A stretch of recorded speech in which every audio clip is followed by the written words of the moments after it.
এখানে দেখবো একটা খুব মানে এই জায়গায় ঠিক আছে। এবার দেখবো এটা হচ্ছে মেন হচ্ছে মহরমের যে আকর্ষণ, শিরক বিদাতের যে আখড়া। এই যে গাছের গোড়ায়, এই গাছের গোড়াতে আপনারা দেখতে পাচ্ছেন সবাই মানত করছে, এবং সবাই ফুল চড়াচ্ছে, কেউ পাখি চড়াচ্ছে, তারপরে ঘোড়া, ছোটো ছোটো ঘোড়া, তারপরে ধূপ, মোমবাতি এবং বিভিন্ন লোক এখানে মানত করছে। ওই যে সিন্নি দিচ্ছে ওখানে, বিভিন্নভাবে মনের মানে চাওয়া হচ্ছে। এগুলো কিন্তু মানে শিরক, আল্লাহকে বাদ দিয়ে যেটা অন্যের কাছে চাওয়াই হচ্ছে শিরক। তো এটা এখানে শিরকের আখড়া, এটা শিরক চলছে। আপনারা দেখতে পারেন আগুন জ্বালা আছে, মোমবাতি জ্বালানো হয়েছে এখানে, মোমবাতিগুলো দেখতে পাবেন।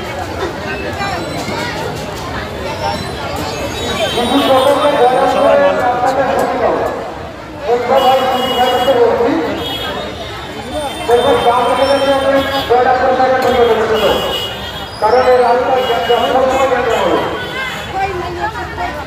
এই দুধ গড়ে পড়ছে, মানুষ খেতে পারে না, আর এখানে দুধ ঢালা হচ্ছে। হ্যাঁ, এত রকম মানে এটা দুধের মানে বন্যা বয়ে যাচ্ছে যাকে বলা হয়।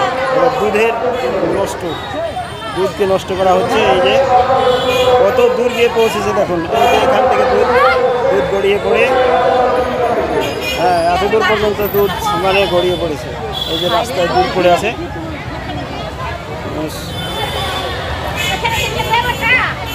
বোঝা ধূপকাঠি এবং বোঝা আপনার এই যে ঘোড়া এখানে দেওয়া হচ্ছে, আর খিচুড়িও দেওয়া হচ্ছে।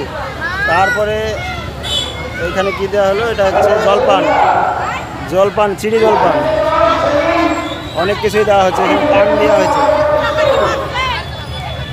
পান, চিনি, ধূপকাঠি, তারপরে বাতাসা, ক্ষীর, বিভিন্ন রকমের মানে জিনিস দেওয়া হয়েছে।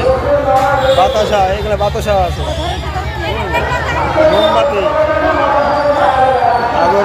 আগরবাতি, এই যে আগরবাতি, মোমবাতি, চিনি, অনেক কিছু এখানে দেওয়া হচ্ছে। হ্যাঁ, আপনারা দেখতে পারেন অনেক কিছু। আর দুধ তো বললাম যে দুধ গড়িয়ে পড়ছে অনেক জায়গায়,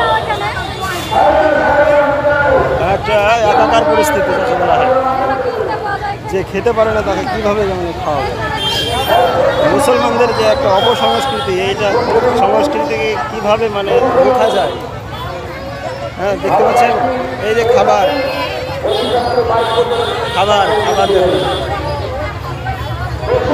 এই যে খাবার নষ্ট হচ্ছে,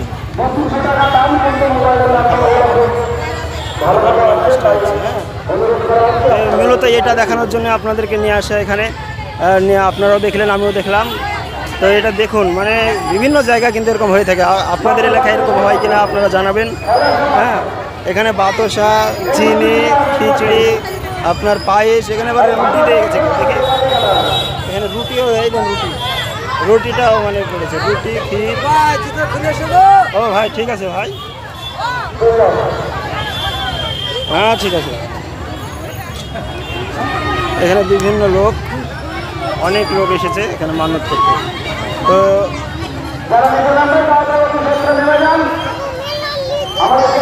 এতে এসেছি আমরা, এই যে আমার, হ্যাঁ ঠিক আছে, চলো ঠিক আছে। সব ভালো থাকবেন, সবাই সুস্থ থাকবেন, শিরক থেকে বেঁচে থাকবেন, আর আমার জন্য দোয়া করবেন। এই যে ভিডিওগুলো আপনাদেরকে দেখালাম, এই দেখানোতে অনেক রিস্ক এবং অনেক জায়গায় অনেক কথা শুনতে হয়েছে। তথাপিও কিন্তু আমি আপনাদেরকে এই জিনিসগুলো দেখাবো। মহরমের তলায় যে কি হয়, মহরম তলায় যে কীরকম পরিস্থিতি হয়, সেটা আমি আপনাদেরকে তুলে ধরলাম। আপনারা সাবধান হবেন, আখেরাত আছে, আখেরাত পণ্ড হয়ে যাবে, আখেরাত বরবাদ হয়ে যাবে যদি আপনারা এরকম করেন। হ্যাঁ, আল্লাহকে বাদ দিয়ে যদি অন্য কোনো কিছুর কাছে কাউকে মান্যত করেন, আল্লাহ বাদ দিয়ে অন্য কোনো কারোর কাছে মান্যত করলে সেটা শিরক। অতএব এরকম গর্হিত কাজ, এরকম শিরকি কাজ আপনারা করবেন না।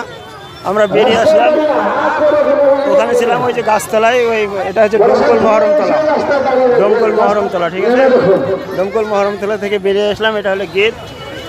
পানীয় জলের ব্যবস্থা করা হয়েছে পৌরসভার তরফ থেকে। চলেন আবার যাব, যেখানে নিচে জারির জায়গা করা হচ্ছে। ভালো আছে ভাই? আমি বাইরে থাকি। কেরালা না? আমি সাগর দিকে থাকি। সাগর দিকে কি করেন ওখানে? কি করেন? মসজিদে নামাজ পড়াই এবং ইমামতি করেন না? ইমামতি করি। আল্লাহ ভালো। রাস্তা থেকে নেমে যান আর রাস্তার সাইডে কোনো মোটরসাইকেল লাগবে না, মোটরসাইকেল লাগবে না। আমি তো কেরালা যাওয়া যাবে, কেরালা গেছিলাম আমরা। আপনার কাছে নাম্বারটা আমার পাইনি, যাবেন কিনা তো খোঁজ নিন। জানি কি? কেরালা গেছিলেন নাকি? কেরালা আমি ছিল জানি। আমরা, 9 টাকা খরচ দিতাম আমাকে। কেরালা? কাজ। কেরালায় ওই তো তখন এসেছি, আর যাইনি। কেরালা গিয়েছিলেন? একবার গেছিলাম, তারপর আর যাইনি। আমি তো 2 বছর, এই রোজা আসলে 2 বছর যাওয়া হবে না, 2 বছর থেকে ডিগ্রি করছি। কখন ছিলেন কেরালা যায়? আমরা কেরালাকে 5 মাস ছিলাম। কোন জায়গায় ছিলেন কেরালার? কেরালার ওই আলুয়া বলছে, ওই প্রেমবাবুরে। প্রেম বলতে না? হ্যাঁ, ঠিক আছে ভাই। একলা এসেছেন? হ্যাঁ, একা এসেছি। যান, যান, হ্যাঁ। হ্যাঁ